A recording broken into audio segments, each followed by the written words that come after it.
Lulusan D1 Bea Cukai PKN Stan, kerjanya nyetir kapal. Simak selengkapnya di Martakes, Meringkas Batam punya podcast.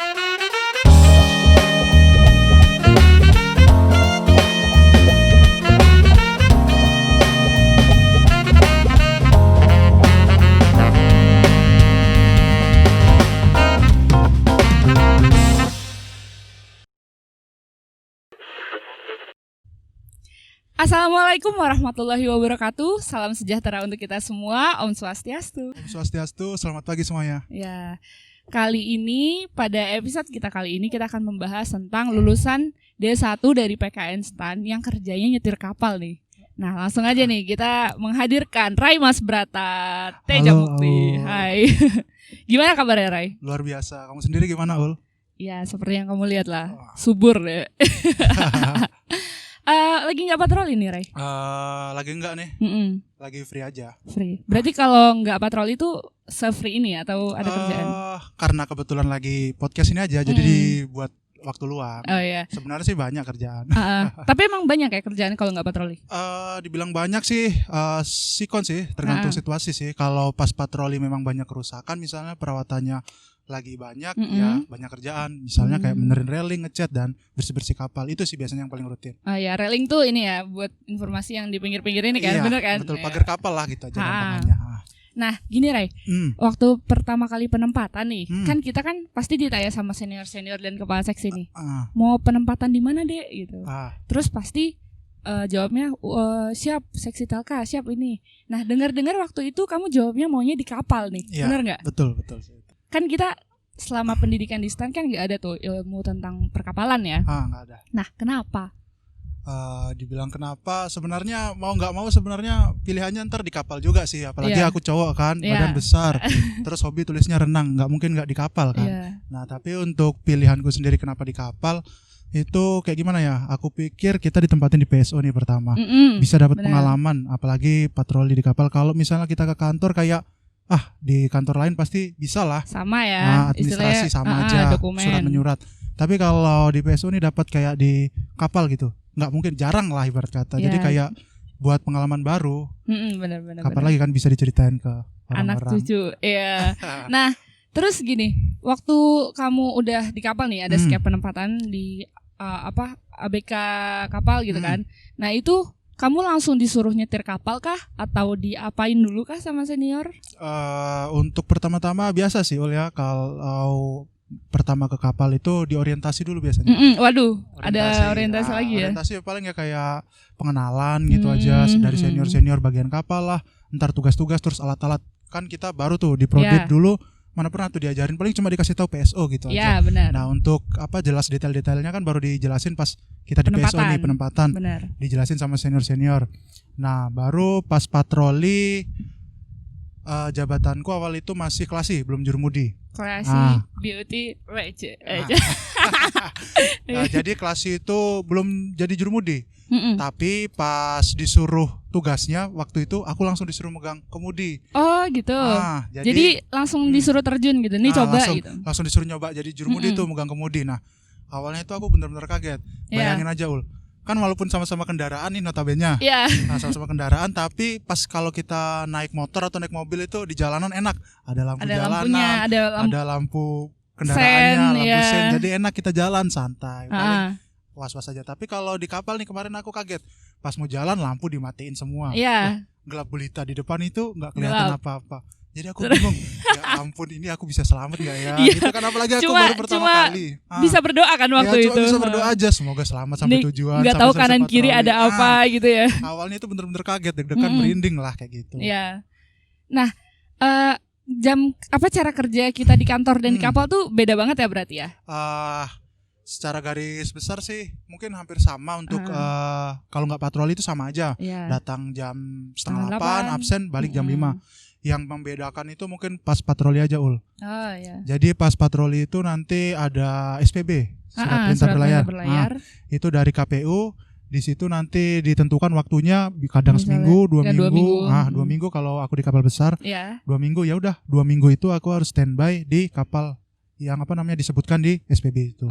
Berarti ini ya, kamu karena harus standby itu jam tidurmu tuh jadi bukan terganggu ya. Jam tidurmu tuh berarti harus menyesuaikan juga ya? Dibilang menyesuaikan ya wajib menyesuaikan. Iya. Ya, kalau nggak menyesuaikan, kecer lah ibarat kata. Jadi gimana ya? Di kapal itu unik lah. Kalau jam tidurnya nggak bisa. Kalau gimana ya? Kalau kita di luar di kontrakan di kos, kalau mau tidur jam sekian tidur udah nggak mikirin yang lain. Paling besok mau makan apa gitu aja kan. Kalau di kapal itu memang nggak kepikiran sih makan apa, ntar udah ada juru masaknya. Tapi yang bedakan itu kalau kita tidur itu nggak sepenuhnya kita tidur. Gimana tuh? Gimana ya? Kita tidur itu ada senior dulu bilang kamu tidurnya setengah aja ya, setengahnya sadar. Nah, aku awalnya bingung kayak gimana itu. Pas lama-lama dipraktekin itu ibarat kayak kita insomnia. Atau kalau lagi insomnia dan overthinking gitu kan biasanya tidurnya setengah sadar gitu ya. Jadi pas malam-malam tidur itu kayak banyak kepikiran apa gimana. Jenis itulah. Jadi kayak ayam kalau bisa dibilang. Emang ayam kalau tidur kayak gitu ya? Iya, jadi ayam tuh walaupun tidur tapi sebenarnya masih sadar gitu. Kamu pernah aku kan kebetulan melihara ayam juga di rumah. Jadi tahu. Jadi ibarat kata tidur itu setengah sadar. Jadi kalau ketika dipanggil sama yang jaga sekarang, misalnya tuh lagi mau meriksa kapal atau mau sandar di kring tuh. Nah, kring itu kalau kita mau dipanggil sama orang-orang yang jaga itu dengan cara kring. Jadi langsung bangun gitu kan. Langsung bangun jadi bisa nggak pusing-pusing banget lah. Masih bisa langsung langsung bangun ke atas gitu. Kamu enjoy nggak ride di kapal? Maksudnya orang-orang ini vibes-nya tuh gimana nih kalau di kapal? Dibilang enjoy aja sih.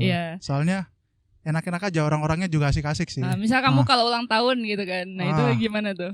Jadi gimana ya, senior di kapal ini sangat perhatian nih. Bahkan masih kurang 2 bulan, masih kurang sebulan itu senior tuh udah ingat ulang tahun kita. Waduh. Karena emang pengen ngerjain aja gak sih? Ya, intinya pengen ngerjain. Jadi pilihannya itu cuma 2 kalau kita pas ulang tahun tuh, mau nyebur sendiri apa diceburin sama senior. Nah waktu itu kamu gimana nih? Kalau aku ambil jalan tengahnya aja. Apa tuh? Jadi bawain makanan, disogok aja. Kayak tutup mulut lah ya. Iya. Diem gitu.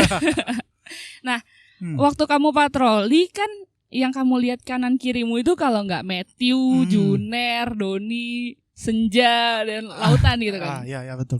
Nah, kamu tuh jenuh nggak sih? Pernah nggak ngerasa jenuh? Dibilang nggak jenuh, pasti jenuh. Dibilang jenuh ya jenuh juga kan? Yeah. Jadi pasti jenuh gitu, ada waktu jenuhnya. Jadi gimana ya? Ya pandai-pandai kita lah gimana ngatasinya gitu. Ya gimana tuh ngatasinnya? Barangkali bisa jadi tips and trick juga nih. Jadi biasanya sih kita lakuin hobi sih ya. Jadi hobi-hobi kita itu apa biasanya kita salurkan tuh pas di kapal. Paling sering itu biasanya sih orang-orang mancing tuh. Mancing emosi? Bukan. Kalau mancing emosi itu harus biasanya paling ahli lah itu orang-orang kapal tuh. Memang sudah terbentuk. Iya. Jadi biasanya mancing tuh yang biasanya nggak hobi mancing jadi hobi itu mancing. Soalnya yang paling gampang tuh itu yang umum ya biasanya. Kalau aku sendiri kan kebetulan senang olahraga lah tuh. Oh ya, mantul kali ya kan. Senang olahraga tapi sedikit-sedikit aja. Ya, tipis-tipis ya. Tipis-tipis aja. Nah itu gimana aku menyalurkannya itu kapal ini gimana jadi tempat olahraga tuh? Bisa dong. Gimana tuh caranya, di atas atau? Jadi di anjungan kapal tuh kan agak lega tuh tempatnya. Di sini ya, di sini teman-teman. Jadi di sini jadi kita nih lagi di anjungan kapal nih. Nah, ini agak lega tempatnya. Jadi di anjungan kapal itu kita buat jadi kayak tempat gym. Jadi di sana buat angkat beban lah, buat olahraga lain-lain. Ada. Waduh, keren. Treadmill ada? Treadmill, kalau treadmill itu kan agak susah tuh bawanya. Jadi kita manual aja, kita lari-lari kapal. Lari muterin kapal. Ya Allah. Oke. Emang kreatif ya, emang orang-orang kapal tuh diciptakan untuk menjadi pribadi yang kreatif. Ya. Jadi ya biar nggak jenuh aja. Benar. Tepuk tangan dong. Apaan sih, garing banget. Nah, kamu berarti penempatan di kapal tuh udah berapa lama, Ray? Udah 2 tahun lah. 2 tahun ya? 2 tahun. Nah itu apa nih hal yang memotivasi diri kamu sehingga kamu tetap bisa semangat nih untuk berkarya di bidang kapal patroli ini? Untuk bersemangat sih apa ya? Mungkin rasa ingin mengabdi tinggi itu. Iya.